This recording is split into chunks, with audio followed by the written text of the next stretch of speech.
आंचलिक साधन केन्द्र पथरा क्लस्टर स्तरीय सुरभि कार्यक्रम हरिहर देव उच्च विद्यालय अनुष्ठित हो जाइए।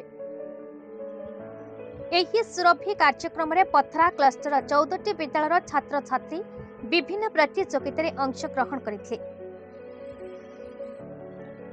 उक्त क्लस्टर आंचलिक साधन केन्द्र संयोजक श्री प्रकाश चंद्र सेठी तत्वावधान महासमारोह सहित आडंबरपूर्ण भाव अनुष्ठित होता।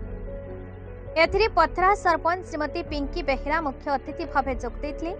उक्त कार्यक्रम में पथरा क्लस्टर समस्त प्रधान शिक्षक शिक्षयित्री सहकारी शिक्षक शिक्षयित्री सहयोग करथिले।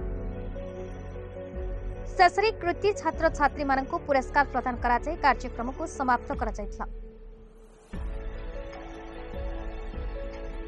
गंजाम जिलारो सिप्रा पटनायकଙ୍କ रिपोर्ट, भारत न्यूज।